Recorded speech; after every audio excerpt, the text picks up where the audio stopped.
kita lihat investasi ini menyumbang 28-29% dari pertumbuhan ekonomi. Artinya sepertiga dari pertumbuhan ekonomi kita hari ini itu investasi. Karena hadirnya investasi.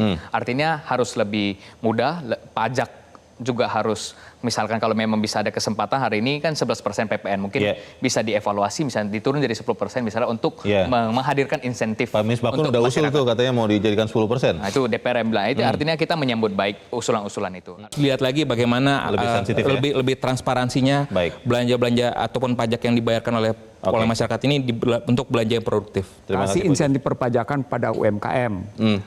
Caranya begitu, jangan dikenakan pajak mereka tinggi-tinggi. Terima kasih Anda masih bersama kami dan kita ada di bagian akhir dari diskusi kita malam ini. Pak Leong, kalau pengusaha kan selalu melihat secara lebih realistis katanya. Anda melihat yang akan dilakukan atau harus dilakukan Menteri Keuangan Purbaya Yudisadewa yang paling dekat, yang paling masuk akal itu apa? Ya, Menkyu baru harus mendorong bagaimana kemudahan investasi lebih mudah lagi. Hari ini kita lihat investasi ini menyumbang 28-29% dari pertumbuhan ekonomi. Artinya sepertiga dari pertumbuhan ekonomi kita hari ini itu investasi. Karena hadirnya investasi. Artinya harus lebih mudah, pajak juga harus, misalkan kalau memang bisa ada kesempatan hari ini kan 11% PPN mungkin bisa dievaluasi, misalnya diturun jadi 10% misalnya untuk menghadirkan insentif. Pak Misbakun udah usul tuh katanya mau dijadikan 10%. Nah itu DPR yang bilang, itu artinya kita menyambut baik usulan-usulan itu. Artinya ketika hadirnya investasi pasti lahirkan lapangan pekerjaan. Pasti banyak multiplier efek yang hadir. Saya melihat ya, pernyataan Pak Prabowo yang akhir-akhir ini menyatakan asing, jangan sampai asing yang asing mengganggu kita dan sebagainya. Ini kayaknya ada benarnya juga karena saya bingung, beberapa ormas, beberapa LSM ini banyak juga mengganggu investasi-investasi kita di beberapa daerah. Artinya jangan sampai kita diganggu oleh pemain besar yang di belakang ini, asing ini. Artinya kita harus dorong bagaimana kemudahan investasi lebih dikedepankan lagi. Terima kasih Pak Leong. Pak Joshua apa? Yang pertama tadi investasi lebih diarahkan kepada investasi yang padat karya, khususnya manufaktur. Yang kedua adalah tadi reformasi perpajakan mesti dilanjutkan, mengoptimalkan core tax system. Yang berikutnya lagi adalah kalau bisa ditunda dulu moratorium terkait dengan penurunan dari TKD, transfer ke daerah, sehingga tidak terjadi kericuhan terkait dengan kenaikan PBB di mana-mana.